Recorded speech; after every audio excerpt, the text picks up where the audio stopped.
Welcome to my channel. ఎండాకాలం వచ్చేసింది, వంటలు చేసుకోవడానికి పెద్దగా ఇంట్రెస్ట్ ఉండదు, వేడి వేడి తినాలని అనిపించదు, ఏదైనా చల్ల చల్లగా చేసుకొని తినాలని అనిపిస్తుంది. చల్ల చల్లగా అంటే ఐస్ క్రీమ్స్ జ్యూస్లో అవో ఇవో చేసుకొని ఉంటాం కదా, కానీ తినే అన్నంలో చల్ల చల్లగా ఏం చేసుకుంటాం? ఐడియా వచ్చింది. ఎప్పుడు తెలంగాణ స్టైల్లో వంటలే ఎందుకు చూపించాలి, కొంచెం మా అత్తగారి రుచిలో కూడా చూపించాలి కదా. సో ఒడియా స్టైల్లో, ఒడియా అనగానే గుర్తొచ్చే ఒక ఫేమస్ రెసిపీ ఏంటంటే పకోల బాత్. సో ఈరోజు ఆ రెసిపీ నేను మీకు చూపిస్తాను. దీన్ని మనం తెలంగాణలో తెలుగులో సద్దన్నం అని అంటాము. సో ఈ సద్దన్నం రెసిపీని నేను ఈరోజు చూపిస్తాను. ఇది ఒరిస్సా అండ్ తెలంగాణ రెండు కాంబినేషన్లో నేను మీకు చూపిస్తాను. కొంచెం హెల్దీగా ఉండాలి కదా రెసిపీ. ఇది చాలా హెల్త్ బెనిఫిట్స్ ఉన్నాయి మనకి సద్దన్నంకి. సో ఆ హెల్త్ బెనిఫిట్స్ పర్ఫెక్ట్ గా రావాలంటే ఆ ప్రాసెస్ ని కూడా మనం పర్ఫెక్ట్ గా చేయాలి. సో ఒరిస్సా స్టైల్లో చేసినప్పుడు ఫర్మెంటేషన్ ప్రాసెస్ అన్నది పర్ఫెక్ట్ గా ఉండదు, అండ్ మన తెలంగాణ తెలుగు స్టైల్లో చేసిన ప్రాసెస్ కి ఫర్మెంటేషన్ ప్రాసెస్ అనేది ఉంటుంది. So which is very healthy అనమాట. సో ఆ ప్రాసెస్ ని రెండు కలిపి తెలంగాణ ఒడియా స్టైల్లో పకోల బాత్ సద్దన్నం రెసిపీని ఈరోజు నేను మీకు చూపిస్తాను. అండ్ దాంతో పాటు సైడ్ డిష్ ఏది తింటే బాగుంటుంది అన్నది కూడా నేను మీకు చూపిస్తాను. సైడ్ డిష్ చాలా ఇంపార్టెంట్. సో ఇది ఒక స్పెషల్ సైడ్ డిష్, ఇది మాత్రం ప్యూర్లీ ఒడిస్సా స్టైల్. సో ఇది ఎలా చేయాలో కూడా నేను చూపిస్తాను, అదేంటో కూడా రివ్యూ చేస్తాను. సో ఫస్ట్ సద్దన్నం ఎట్లా చేయాలన్నది చూపిస్తాను. So saddannam in Orissa called pakhala bhat. So let's see the process. So సద్దన్నం పకోల బాత్, దీనికి కావాల్సిన రెసిపీ, ఈ రెసిపీ ఎలా చేయాలంటే ఫస్ట్ మనము ఉడికించిన అన్నం వండుకుంటాం కదా, మిగిలిపోతుంది కదా అన్నము. ఆ అన్నంని ఇట్లా ఆ అన్నంలోకి జస్ట్ ఈ అన్నం మునిగేంత వరకు మాత్రం నీళ్ళు కొంచెం పోసుకొని దాంట్లోకి పచ్చిమిర్చిలు ఇట్లా జస్ట్ ఇరగొట్టాలి అంతే. అండ్ ఆనియన్స్ ఇట్లా పెద్ద పెద్ద ముక్కలు వేసుకోవాలి.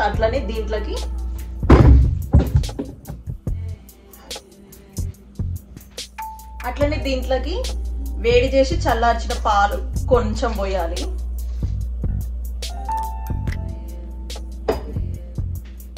సో తోడుకి మనము పెరుగు ఎంత అయితే వేస్తామో అంత పెరుగు మాత్రమే వేయాలి, ఎక్కువ పెరుగు వేయొద్దు, మరీ ఎక్కువ అనిపిస్తుంది. సో కొంచెం పెరుగు ఇది వేసిన తర్వాత ఇవన్నీ కలిపి ఒక్కసారి కలిపేసుకోవాలి మంచిగా.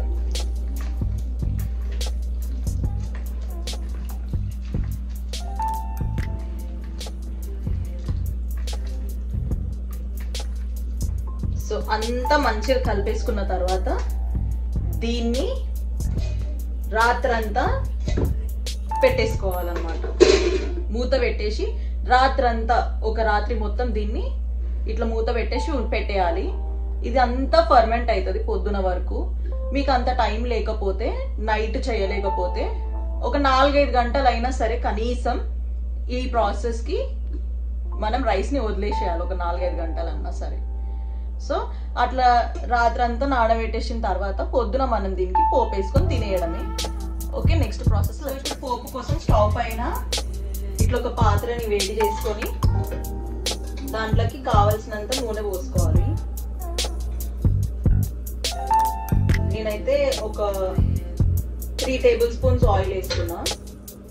దాంట్లోకి ఇది పుటన్, మీకు ఎప్పుడు చెప్తాను కదా, ఒడియా వాళ్ళు పోపు వేయడానికి ఇట్లా 5 రకాల ఉంటాయి, 5 రకాలు వేస్తారు. జీలకర్ర, ఆవాలు, సోంపు, మెంతులు, నల్ల నువ్వులు అన్ని కలిపి ఉంటాయి ఇందులో.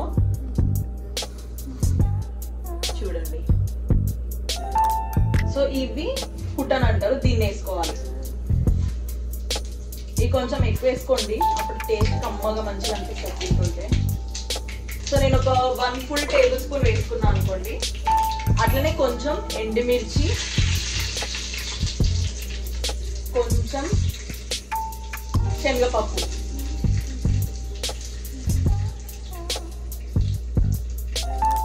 అట్లనే కొంచెం కరివేపాకు.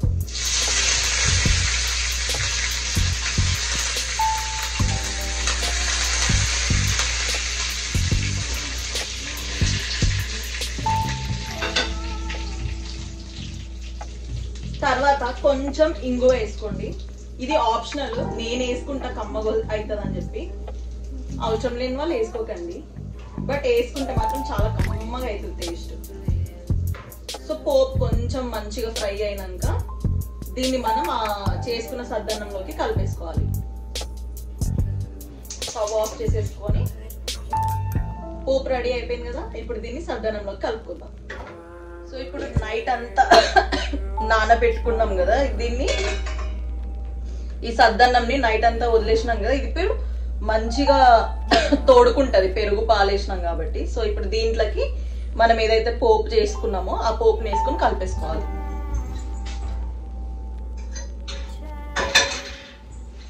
సో పోపు రెడీ అయిపోయింది కదా, ఈ పోపుని ఇందులో వేసేసుకొని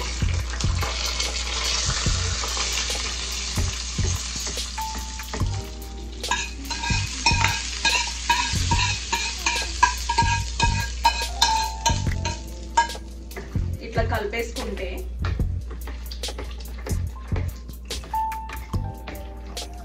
మన సద్దన్నం రెసిపీ రెడీ అయిపోయింది. పాకోల బాతా రెసిపీ కూడా రెడీ అయిపోయింది. ఇప్పుడు పాకోల బాతాని సర్వ్ చేసుకుందాం. ఇట్లా ఒక బౌల్లోకి తీసుకొని మంచిగా ఇట్లా అన్ని ఆనియన్స్, పచ్చిమిర్చి అన్నీ వచ్చేలాగా కొంచెం ఇది కూడా వేసుకొని, కొంచెం కరివేపాకు, కొంచెం ఎండుమిర్చి అన్నీ వచ్చేలాగా మంచిగా వేసుకోవాలి. వేసుకొని సర్వ్ చేసుకుంటే పాకోల బాతా రెడీ. సో నేను ఒడియా స్టైల్లో సద్దన్నంకి సైడ్ డిష్ చెప్తా అన్నాను కదా. సో అదేంటంటే బెండి గొట్టా బాజా అంటారు ఒరిస్సాలో. అంటే సింగిల్ బెండిని మొత్తం బెండిని ఒక్క బెండకాయ మొత్తాన్ని కూడా సింగిల్ గా ఫ్రై చేస్తారు, దాంట్లో స్టఫింగ్ పెట్టేసి. సో అది ఒడియాలో చాలా ఫేమస్. అది కూడా ఈ పాకోల బాతాకి సైడ్ డిష్ గా తింటారు. ఇది సద్దన్నం తింటే ఓన్లీ ప్లెయిన్ సద్దన్నం తినబుద్ధి కాదు, దానికి సైడ్ కి ఇట్లా హెల్దీగా బెండకాయ ఫ్రై కూడా తింటే, స్టఫ్డ్ బెండకాయ ఫ్రై తింటే చాలా బాగుంటుంది. సో బెండకాయ ఫ్రై, బెండి గోటా బాజా ఫ్రై కూడా ఎలా చేయాలన్నది ఇప్పుడు చూపిస్తాను. Stepwise follow. బెండి గోటా బాజా చేయడానికి ఫస్ట్ ప్రాసెస్ ఏంటంటే, ఇట్లా బెండకాయలు ఉంటాయి కదా, బెండకాయలని ఇట్లా మంచిగా కడుక్కోవాలి. కడుక్కొని వీటిని తడి లేకుండా తీసి ఇలా పక్కన పెట్టేసుకోవాలి. పక్కన పెట్టుకొని ఒక్కొక్క బెండకాయని ఇట్లా తడి లేకుండా తూడ్చుకోవాలి. సో బెండకాయలు అన్నిటిని తూడ్చేసుకొని ఇట్లా మంచిగా పెట్టుకున్నాం కదా సైడ్కి. ఇప్పుడు దీన్ని కట్ చేయాలి. దీన్ని ఫ్రంట్ బ్యాక్ కట్ చేసిన తర్వాత ఇట్లా మధ్యలోకి కట్ చేసుకోవాలి. కింద వరకు కట్ చేయొద్దు, జస్ట్ స్టఫింగ్ పెట్టుకోవడానికి జస్ట్ ఇట్లా ఒక లైన్ వేసేసి ఇట్లా ఓపెన్ చేసుకోవాలి, అంతే. ఇట్లానే కట్ చేసుకోవాలన్నీ.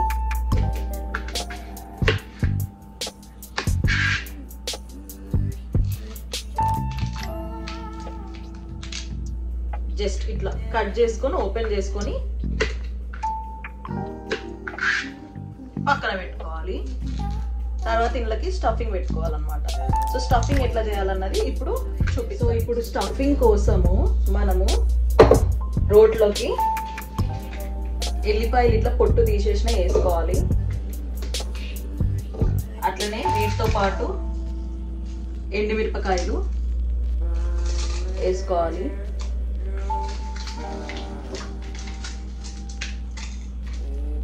వేసుకున్న తర్వాత టేస్ట్కి సరిపోయినంత ఉప్పు వేసుకోవాలి. వేసుకొని వీటిని మంచిగా గ్రైండ్ చేసుకోవాలన్నమాట, దంచుకోవాలి. సో వీటిని మంచిగా దంచుకోవాలి, కొంచెం కచ్చపక్కగా ఇట్లా మంచిగా దంచుకొని దీన్ని బెండకాయలోకి స్టఫింగ్ లాగా పెట్టుకోవాలి. సో ఇది దంచినాక చూపిస్తా ఎంతవరకు ఎట్లా దంచుకోవాలి, ఎంత దంచుకోవాలని. దంచుకోలేని వాళ్ళు మిక్సీ కూడా పట్టుకోవచ్చు, మిక్సీలో కూడా గ్రైండ్ చేసుకోవచ్చు. కానీ మిక్సీలో గ్రైండ్ చేస్తే మొత్తం పేస్ట్ లాగా అయిపోతుంది, అంత మజా రాదు. కొంచెం బరకగా దంచుకుంటేనే మంచిగా మజా వస్తుంది. ఇంకా రోట్లో దంచితే కూడా టేస్ట్ బాగా వస్తుంది అన్నట్టు. ఓకేనా? సో ఇట్లా ఈ కన్సిస్టెన్సీలో ఇట్లా గ్రైండ్ చేసుకోవాలి, దంచుకోవాలి మొత్తం. సో ఇట్లా మొత్తం దంచుకొని దీంట్లో ఎల్లిపాయలు ఎంత వేసుకోవాలి, ఎండుమిర్చి ఎంత వేసుకోవాలి అని డౌట్ ఉండొచ్చు. ఎల్లిపాయలు ఎన్ని తీసుకుంటే దానికి ఈక్వల్గా ఎండుమిర్చి తీసుకోవాలి. అట్లనే ఉప్పు కొంచెం తక్కువ వేసుకోండి, ఎంతకైనా మంచిది. ఉప్పు కొంచెం తక్కువ వేసుకుంటేనే టేస్ట్ కూడా మంచిగా అనిపిస్తుంది. ఉప్పు ఎక్కువైతే తెలుసు కదా ఎట్లుంటుందో. ఇందులో కొంచెం ఉప్పు తక్కువ ఉంటేనే టేస్ట్ మంచిగా అనిపిస్తుంది. సో ఇట్లా బరకగా ఉండాలి. కొంచెం మొత్తం పేస్ట్ లాగా దంచకుండా కొంచెం ఇట్లా ఉండేటట్టు దంచుకోవాలి. సో ఇప్పుడు దీన్ని, ఈ బెండకాయలు ఉన్నాయి కదా, దీని లోపలికి ఇట్లా స్టఫ్ చేసుకోవాలి. మరీ ఎక్కువ పెట్టకండి. చూడండి, నేను ఇన్ని బెండకాయలకి ఇంతనే పేస్ట్ చేసిన అంటే అర్థం చేసుకోండి ఎంత పెట్టాలో. ఎక్కువ మరీ ఒత్తుగా పెడితే అంత కమ్మదనం రాదు. తక్కువ పెట్టుకుంటే మంచిగా కమ్మగా అనిపిస్తుంది తింటుంటే. సో ఇట్లా స్టఫ్ చేసుకోవాలి. ఇట్లా పెట్టి జస్ట్ స్టఫ్ పెట్టి అంతే. ఇట్లా పెట్టేసుకున్నాం కదా. ఇప్పుడు నెక్స్ట్ ప్రాసెస్ ఏంటంటే వీటిని ఫ్రై చేసుకోవాలి ఆయిల్లో. షాలో ఫ్రై అంటారు కదా, డీప్ ఫ్రై కాదు, జస్ట్ షాలో ఫ్రై చేయాలి. నేను చూపిస్తాను కూడా. అది ఎంతసేపు కాదు, ఒక 2 నుంచి 5 నిమిషాల లోపు ఫ్రై చేసేస్తే అయిపోతుంది. సో ఇప్పుడు ఒక కడాయి వేడి చేసుకోవాలి. కడాయి వేడైన తర్వాత దాంట్లోకి ఒక 2 టేబుల్ స్పూన్స్ ఆయిల్ వేసుకోవాలి. నేను ఇక్కడ ఆల్రెడీ ఉన్నది ఆయిల్, దాన్ని వేసుకుంటున్నాను. సో జస్ట్ ఒక 2 టేబుల్ స్పూన్స్ ఆయిల్ వేసుకోవాలి. ఇప్పుడు ఈ ఆయిల్లోకి మెల్లగా మంటని మొత్తం లో ఫ్లేమ్ లో పెట్టండి, మాడిపోతుంది లేకపోతే వెంటనే, అవ్వకముందు మాడిపోతుంది. ఇప్పుడు మెల్లమెల్లగా ఒక్కొక్క బెండకాయని ఇలా పెట్టుకోవాలి.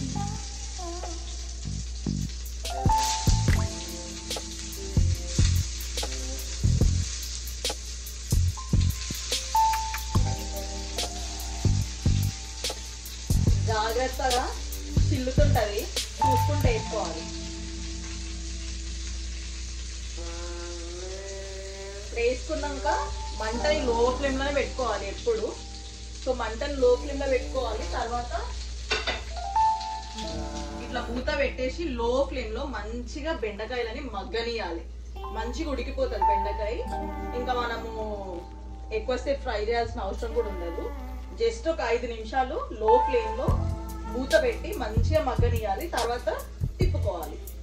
మళ్ళీ అదొక 5 నిమిషాలు మగ్గనియాలి. ఆ తర్వాత ఫ్రై రెడీ అయిపోతుంది. సో ఒక 5 నిమిషాలు అయినాక మూత తీసేసుకొని వీటన్నిటిని మరలేసుకోవాలన్నమాట. సో మరలేసుకునేటప్పుడు జాగ్రత్తగా మరలేసుకోండి, స్టఫ్ అంతా బయటికి పడిపోగలదా అంతా. సో చూసుకుంటా మంచిగా మరలేసుకోవాలి.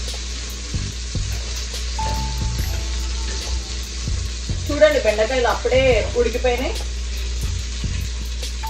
జస్ట్ మాడకుండా మనం కొంచెం సేపు మళ్ళీ ఫ్రై చేయాలంటే, 2 పక్కల ఫ్రై చేయాలి కదా.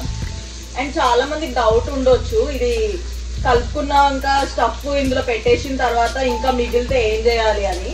ఆ మిగిలిపోయిన మసాలాను కూడా ఇందులోనే వేసేసి ఫ్రై చేసేసుకోండి. ఫ్రై చేసేసుకుంటే అది కూడా టేస్ట్ బాగుంటుంది.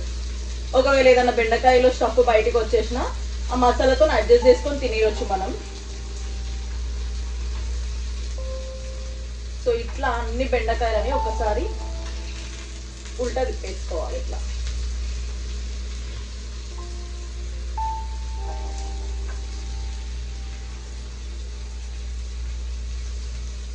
కొన్నిసార్లు వేస్తుంటే ఈ లోపల పెట్టిన మసాలా ఇట్లా బయటికి వచ్చేస్తుంది. చూసుకుంటూ మెల్లగా వేసుకోవాలి. మూత తీసి చూద్దాం. మొత్తం ఫ్రై అయిపోయినాయి, మంచిగా ఉడికిపోయినాయి.